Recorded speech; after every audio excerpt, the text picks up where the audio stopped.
Amen, peuple de Dieu, bienvenue dans notre ministère Centre de Restauration de l'âme. Vous qui nous suivez partout dans le monde et partout où vous êtes, soyez bénis à cette journée de vendredi où vous nous suivez dans notre émission Les plans merveilleux de Dieu. Une émission faite pour vous et par le peuple de Dieu pour que vous puissiez suivre la voix de Dieu, la voix que Dieu parle à vous partout que vous êtes dans le monde. Suivez-nous de la part de notre ministère. Mes heureuses salutations à ma femme, votre enseignante pasteur Geneviève Bissa et tant d'autres. Je vous salue partout dans le monde, que vous soyez bénis. C'est votre streamer de Dieu Fabrice Mbala. Vraiment une heureuse journée et un heureux vendredi. Ce vendredi, ce sera une journée bénédiction de vous, de cette préparation d'enseignement que j'ai préparé pour vous de la part des révélations que j'ai reçues. L'enseignement d'aujourd'hui va concerner: il y a un miracle dans ta bouche. Chacun des mots que tu prononces à ces bouches a un sens, et cela peut porter une bénédiction, soit un malheur. Vraiment, soyez très positif toujours dans vos paroles, car il y a un miracle dans ta bouche et dans tes paroles toujours. Au commencement était la parole était avec Dieu et Dieu fit réincarné dans la parole. C'est vraiment une meilleure des choses dans vos vies, que vous savez quel sens y a-t-il un miracle dans ta bouche. Il faut savoir, c'est la confession qui apporte la délivrance de tout cela. Je vais vous faire une étude concernant le point de vue du prophète des miracles d'Élie et d'Élisée. Je vais commencer par le prophète Élie. Le premier miracle rassasie la veuve de Sarepta. Nous allons lire cela dans 1 Roi 17, 8 à 19. 1 Roi 17, 8 à 19.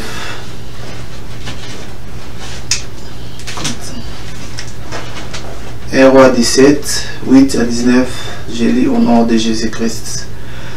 Alors la parole de Dieu lui fut adressée en ces mots: Lève-toi, va à Sarepta, appartient à Sidon, et demeure là. Voici, j'ai ordonné à une femme veuve de demeurer. Il se leva et il alla à Sarepta. Comme il arriva à l'entrée de la ville, voici, il y avait une femme veuve qui ramassait du bois. Il appela et dit: Va me chercher, je t'ai pris un peu d'eau dans un vase, afin que je boive. Et elle alla, elle en cherchait. Elle appela de nouveau et dit: Apporte-moi, je t'ai pris un morceau de pain dans ta main.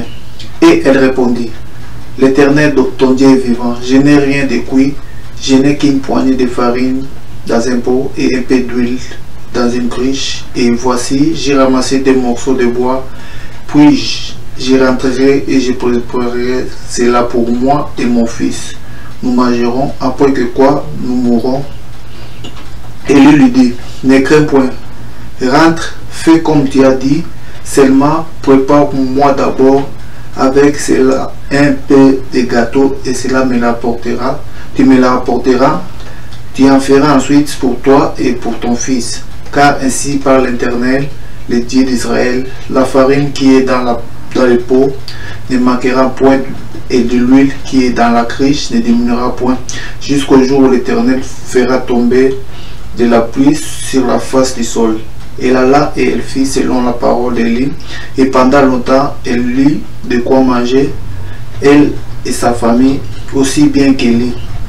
La farine qui était dans le pot ne manqua point, et l'huile qui était dans la cruche ne diminua point, selon la parole que l'Éternel avait prononcée par Élie. Après ces choses, le fils de la femme, maîtresse de la maison, devint malade, et sa maladie fut si violente qu'il ne resta plus en lui de respiration. Vraiment, la femme n'avait plus rien à lui, et lui avait demandé quelque chose, et la veuve de Sarepta n'avait pas eu de doute de dire: comme je vis un serviteur, il va prononcer un message venant de la part de l'Éternel, et j'aurai quelque chose vraiment d'important à recevoir de lui. La femme a eu la foi l'affirmance par la parole que Élie a pu prononcer, et cela lui apportant plein de bonheur dans sa vie. Il avait des problèmes dans les choses à manger, il n'avait pas de pain et farine, et par la parole qu'Élie avait prononcée, je t'ai dit, va faire ce que l'Éternel de mes armées m'a ordonné de te dire de faire par la parole qu'il a prononcée. Et cela fit une réalisation, et la femme allant à exécuter ce qu'Élie lui avait dit de faire, et tout cela lui apporta le bonheur, et une bonheur infiniment grande, et cela permit à sa famille et à d'autres de revivre cette bonheur de la part de l'Éternel. C'est vraiment un miracle pour toi. Ce que tu reçois aujourd'hui de la part de l'Éternel peut sauver ta famille et d'autres personnes de ta famille. C'est vraiment important pour toi de savoir cela. La parole prononcée de ta bouche a une importance. Le deuxième miracle d'Élie, Élie ressuscite le fils de la veuve. Nous allons aller dans 1 roi 17, nous allons lire les versets 17-24. 1 roi 17, verset 17-24. Verset 17 et 24. Je commence par le verset 17. Après ces choses, le fils de la femme, maîtresse de la maison, devint malade, et sa maladie fut si violente qu'il ne restant plus à lui de respiration. 24. Et la femme dit à lui, je reconnais que tu es un homme de Dieu, que ta parole de l'Éternel de ta bouche est vérité. Toute parole que nous prononçons de notre bouche est vérité. Il faut être toujours optimiste et positif dans tout ce que vous faites dans la parole de Dieu. Et Dieu par là, Dieu va produire des miracles, merveilles dans vos vies. Vous aurez plein de bénédictions dans vos vies. Soyez toujours vains de prononcer des bonnes paroles. Soyez toujours positif. Soyez toujours debout à prononcer des bonnes choses de la parole de l'Éternel des armées. Lui qui ne sommeille ni ne dort, il est vraiment un Dieu tout-puissant. Le deuxième personnage que nous allons voir ici dans l'étude, notre enseignement aujourd'hui, le plan merveilleux de Dieu dans votre vie, c'est Élisée. Le premier miracle que j'ai pris, c'est le miracle d'huile. C'est à 2 Rois 4, 1 à 7. Nous allons lire 2 Rois 4, 1 à 7.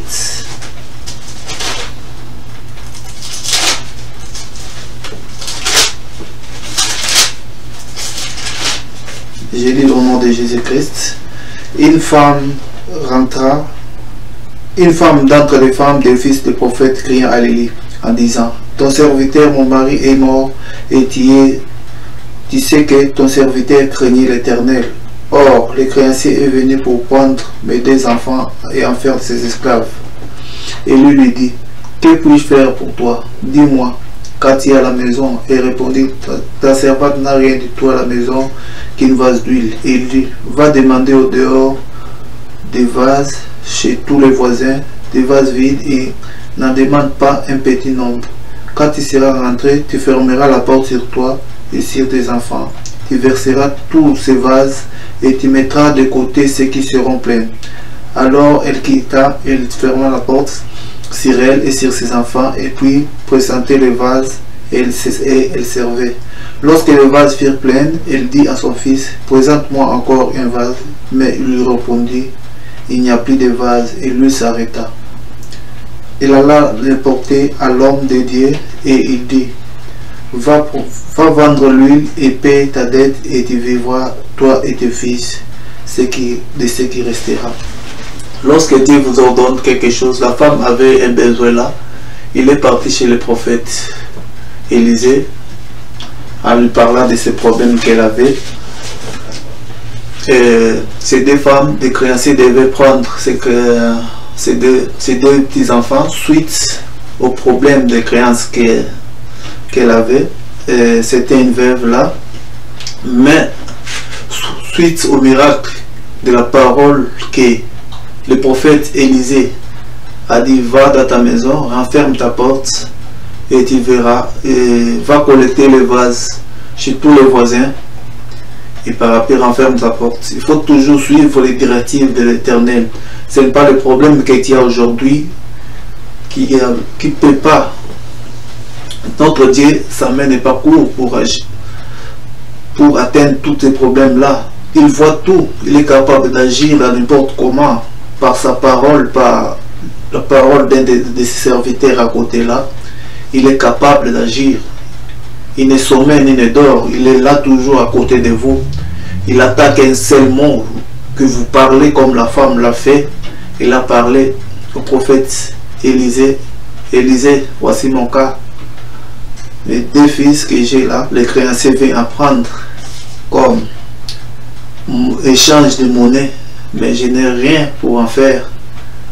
Que puis-je faire? Et lui demande, tu as-tu quelque chose? Il dit non, je n'ai rien. Il faut toujours être droit, positif dans vos paroles que vous prononcez pour voir les miracles. Le deuxième miracle d'Élisée, c'est dans 2 Rois 4, 8 à 37. 2 Rois 4, 8 à 37. J'ai lu, c'est un peu long, je vais lire pour vous. Un jour, Élisée passa sur Sunem. Il y avait une femme de distinction qui les pressant d'accepter à manger. Et toutefois, il pensait qu'il rendait chez elle pour manger. Et dit à son mari, voici que cet homme qui passe toujours chez nous était un homme de Dieu.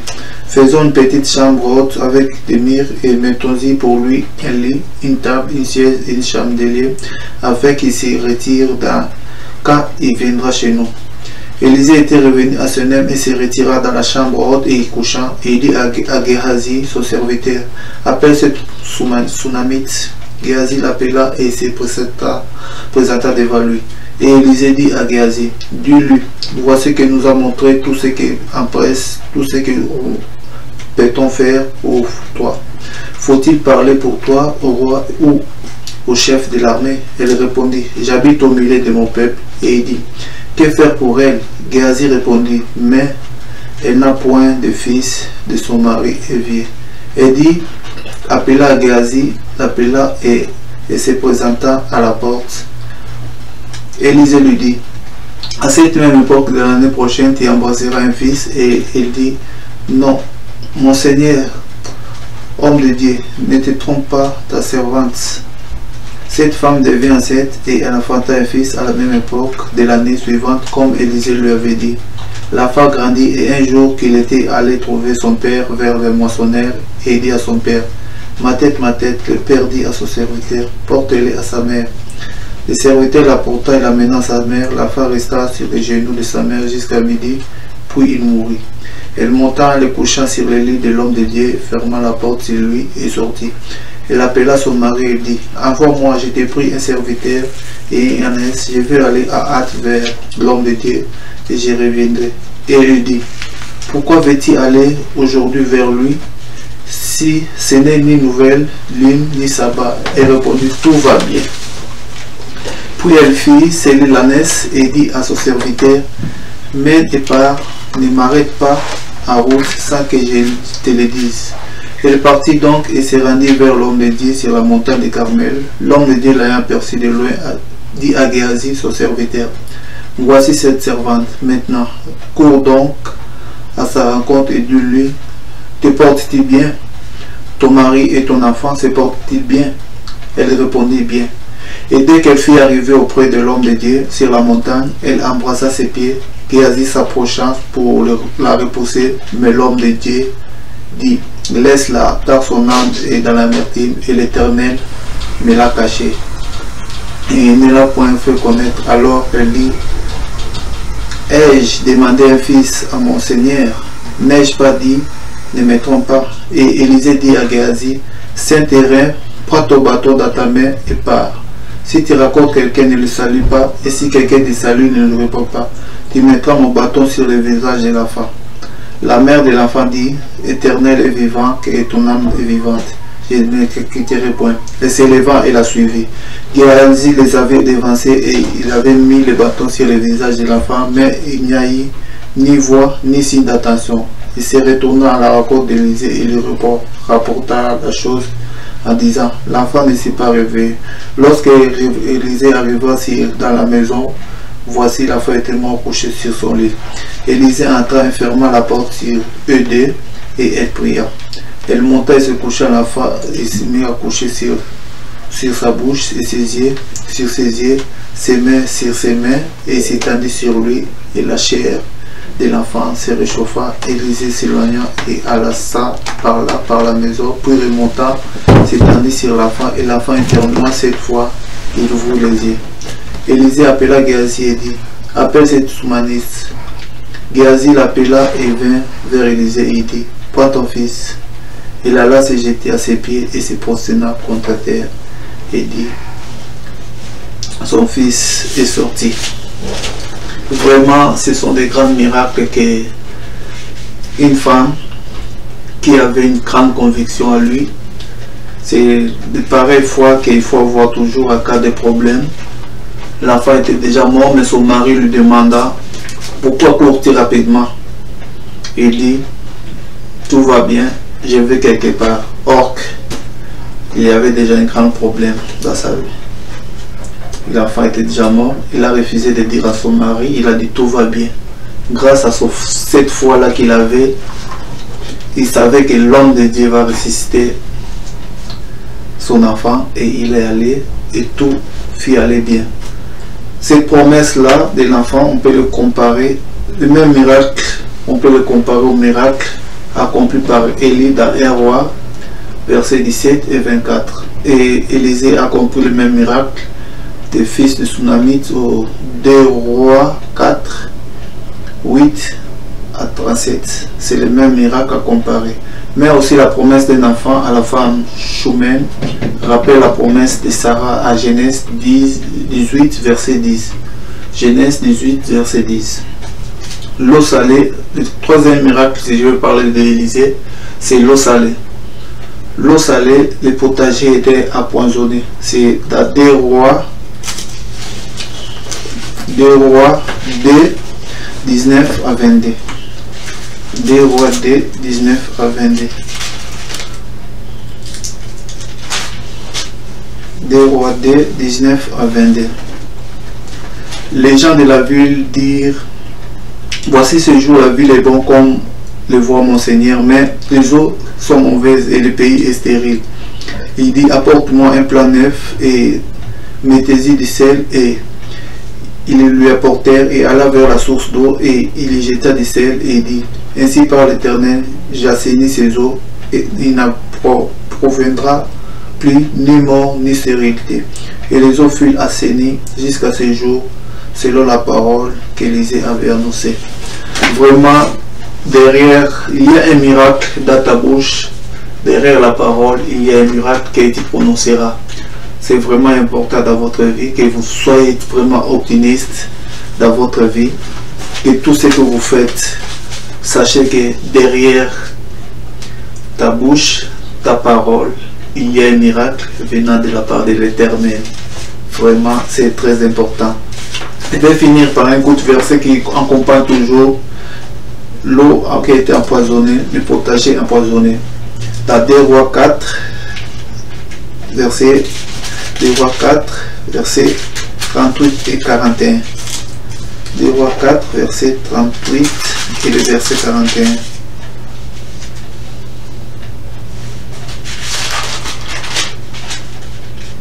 Verset 38 nous dit ceci.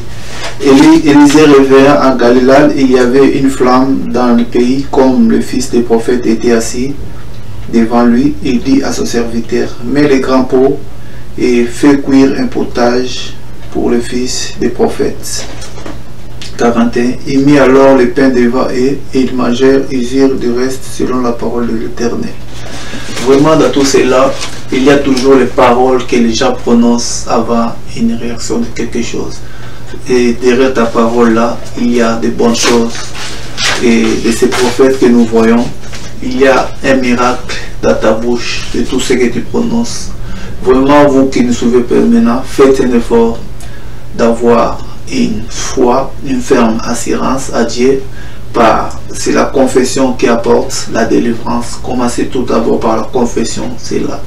qui apporte de l'élégance et vous donnera un esprit positif et plus de réalisme pour avancer, aller de l'avant. Pour nous appeler ou prendre contact avec nous, il y a tous nos coordonnées. Notre ministère, c'est le ministère Centre de Restauration de l'âme. Pour prendre le contact, notre numéro c'est le +1 450 286 1509. Notre site internet c'est centre restauration de l'âme.com. Vous pouvez prendre contact avec nous sur ces numéros-là si vous voulez donner vos idées.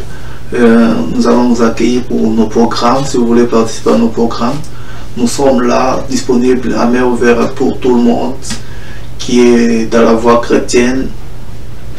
Vraiment, vous qui suivez, soyez bénis pour cette journée au nom de notre Seigneur Jésus-Christ. Amen.